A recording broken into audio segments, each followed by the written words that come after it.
pa lang ako. Part-time pa rin kasi full-time na ako sa Viva Foods. So, I'm just getting the projects na, alam mo yun, personally nire-request sa akin nila boss. And etong project na to, ito na ulit yung pinagsamahan namin ni Bea after 13 years. So, tagal na since nung last project namin to. Namiss mo ba yung umarte ulit? Medyo. At yung pa rin naman yung first love ko, it has always been my passion to act and to portray roles na, alam mo yung makaka-relate yung mga tao. Bakit niya kakala ko na ginagawa on the way? Kasi meron kang upload kagabi ata, para nasa Viva Foods ka na. Yes, Konting kwento. I'm part of Viva Foods, so mas sa komisaryo ko, R&D, for new products for Paper Moon, for Wings On, anything na dessert for Viva Foods. Yun yung doon ako nakafocus ngayon. Ano yung mag-develop ka ng bagong menu? Parang addition. Siyempre, lahat ng franchise nila, meron silang mga principles. So, anything na, alam mo yun, we can produce here sa Philippines, yun. And also, nung anniversary ng Paper Moon, ako yung gumawa ng anniversary package nila, which is the Rocher Delight and also the macaron. So, we're just introducing slowly na mga bagong products because, you know, Paper Moon is known for the milk crab cake. Parang empleyado ka ng Viva. Yes, I just got my ID yesterday. Ilang buwan na? 2 months. Magta 3 months. Ba't mo naisipan try nito? Mhm. Kasi ito, parang growing up kasi my mom used to bake a lot. And never ko naman na-imagine na napaisip tayo kung ano ba talaga na sa buhay natin, ito na ba talaga yung gusto kong gawin. And acting has always been there. Sobrang bait nila to give me projects, pero this is something that I want to do for myself. Hindi para kay Luis, para kay Mary Louise. I want to fulfill that parang void na, alam mo yun, yung emptiness na wala akong purpose, walang ganyan. So, right now, yun talaga yung nag-ignite sa akin na I want to make desserts for other people. It's all, ano pa rin siya, creative outlet pa rin siya, like acting. So, up my alley pa rin. Fallback na rin. You can say na fallback.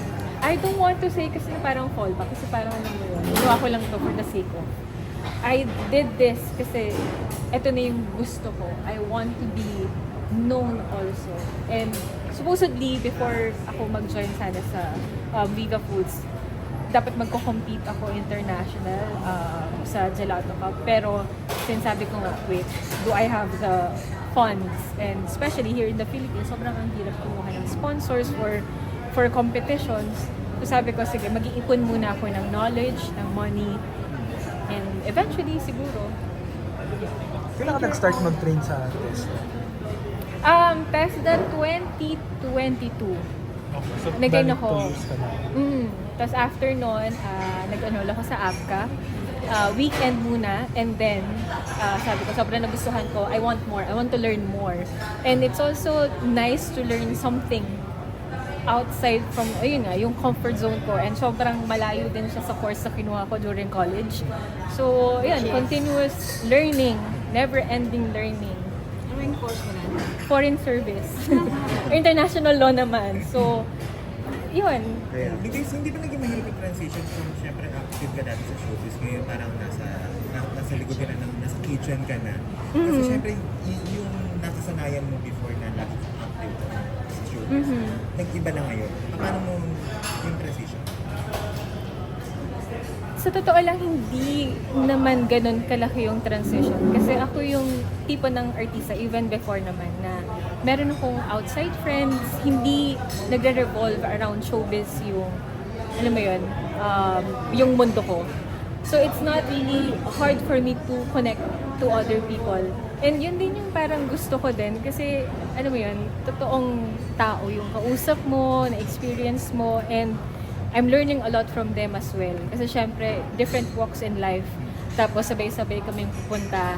Lahat kami yung concern na, anong oras, malilate ba tayo sa timing? Alam mo yun, yung mga bagay na hindi ko na-appreciate before, mas na-appreciate ko. At yung simpleng, alam mo yun, kapag nagreklamo ko sa isang pagkain, ngayon, nare-realize ko na yung mga taong gumagawa nito, yung struggles nila, meron ba silang mga equipment, may mga item ba sila na, alam mo yun, kulang sa kanila. So, yun, may ibang respect na ako. Mas mataas na respect sa Yung lahat. 9 to 5 na yung trabaho. Araw-araw. Yung ganun din naman, nagpupuyat din naman ako sa minsan more than 9 to 5 pa. Andun ako sa era dati na more than 12 hours. Kahit na bakasyon. Merong leave, meron lang akong parang allowances for leave. Katulad ngayon, absent ako, so without pay. Buti pinayagan ka. Doon din naman, parang medyo ano din ako doon. Hindi naman guilty, pero syempre, dahil si Boss Vic yung boss ko in both. So, hindi ganun kahirap yung transition also and to, make him understand that I have to do this, kaya I can do this. So, yun, iba na yung naging relationship namin. It's more on a professional level. And it's also nice to hear your name na meron kang title. Ako, sobrang doon ako natuwa na the first time na may tumawag sa akin ganun, naiyak ako. Ano title mo ngayon? Official title. Chef MG, kasi Mary Grace. Kasi baka daw kasi malito dahil Mary Grace. Hindi, pero yung designation mo sa Viva Foods. Pastry chef. Chef MG. Pero Yung yung Head pastry chef. Yes. Luis, yung na-mention mo sa pinagdaanan, paano mo ito nalagpas? Yung sa pinagdaanan. Until now, And sumusundot. Pero, na-build ko yung sarili ko dahil, ano ba yun, parang nagkaroon na ako ng kahit papano, umahon na ako ng isang level. Kung dati 6 feet under ako, ngayon siguro 5'4". So, going pa rin. yes, and alam mo yun, parang dumating na rin ako sa point na dahil dati kasi talaga, as in sobrang emotional ako about it. Ngayon, mas nagiging critical na rin ako sa pag-iisip and hindi na ako, sobrang hindi na ako nagiging selfish. And I just let myself be. Kung meron akong mga araw na off ako, I acknowledge it. And siguro isa na rin magandang nangyari sa akin is may boyfriend, may partner. Kasi siya yung isa sa naging anchor ko. Ako kasi sobrang antaas ng empathy ko. Siya, bumabalanse dun sa empathy ko na yun, sa EQ ko. May kilala ba yun sa kanya? Or paano? I think most of emptiness. Hindi ko masasabing 70%, pero almost gano'n. Dahil syempre, hindi rin naman ako ulit magiging hypocrite na sabihin ko, hindi ako nasaktan sa mga past na nangyari sa akin. And siguro, sobrang bata ko lang din yung time na yun, kaya meron akong nagawa, nasabi ko kung ano mang mga decisions. And I'm still thankful for that. Sobrang thankful pa rin ako dun sa mga struggles ko before. Kasi kung ano ako ngayon, kung ano yung humaharap sa inyo ngayon, sobrang version 32 na ako, kumbaga. And gusto ko lang din na parang, alam mo yun, kumonect sa mga tao na merong same struggles. Na, Try ka bang mag Ask for professional? from the expert? yes. Dati nagkaroon ako ng meds. Pero, Meds ka pa? meron akong meds. Nag-undergo din ako ng mga sobra. So, until now, may mga events pa rin na may pinupuntahan ako, especially kapag may, alam mo yun, sobrang unknown para sa akin. Nagkaka-panic attack pa rin ako. Pero, wala eh. Ganun talaga yung buhay. You will never understand, I will never understand what's happening inside my head. And, wala, mag-pray ka lang talaga and hope na yung anchor mo mabigat enough para hindi ka tangay. Wala na yung meds na yun. Wala na. Tapos ka na Hindi, ba? hindi rin ako nagstay ng matagal kasi nung tinitake ko yun, actually, nasa active pa ako everyday. So, medyo malaki din yung naging effect sa akin.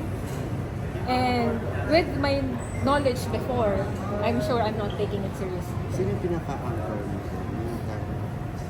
Yung nakakapita mo siya? Siguro, Malaking nagawa. At least para mo siya kasal. ayokong i-disregard yung family siya. Pero, I think it's mostly me. Mostly me. struggling and fighting through my demons, actually. Kasi, alam niyo naman kung ano naging history ko before, hindi rin ganun ka-smooth sailing at hindi rin ganun ka, alam mo yun, ganun ka, what you call this, yung impact sa akin din ng parents ko, iba din naman. So, actually, ngayon, looking back, hindi ko rin alam kung paano, ano yung naramdaman ko. Just one day, sinabi ko na, maybe I should fight. Last na lang, anong message mo doon? Ang daming dumadaan sa ganyan. So sa ito na pagdaanan mo, anong gusto mo iparating sa akin? Nagdadaanan pa rin. Alam ko lahat tayo may inner demons. I just want you to know hindi ka mag-isa. Kailangan natin tapangan pa. Kung hindi enough yung tapang mo ngayon, try to convince yourself, as I convince myself, to be strong every day. For you, for your partner, for your family, even for your dogs. Ako, isa ding yung dogs ko, sobrang mahal na mahal ko yung dog ko kasi yung si Cloud, nakuha ko yun during the time na nagsastruggle ako. And he's been my comfort until now. So yun, even for your dogs, nag-a-apply. Minsan na-observe nila, no? Minsan, Very generous. buti-buti ba talaga sa point? Kumis na yung nag-isip mo na to end your life? Super close. Yun, sabi ko kanina, binubuo ko na sa isip ko kung paano ko siya sa stage. Sobrang dark nito for other people. I'm sorry. Pero yun, iniisip ko talaga, paano kaya nila, ganun lang ka-casual. Paano nila nagawa yun? Kasi gusto ko na talagang gawin. Ano yung nag-click? Ano yun? Gusto ko mahanap yun. Pero Luis, you are aware and napagdadaanan mo pa rin na hanggang ngayon, meron ka bang advocacy to reach out to other people na pinagdadaanan din ang pinagdadaanan? May mga nakakausap ako. Nagre-reach out ako sa mga kaibigan ko na nagsastruggle, especially na nung pandemic. Alam mo yun, nung pandemic, halos lahat ng kilala ko may pinagdadaanan. Kahit may pinagdadaanan ako, I always want to reach out.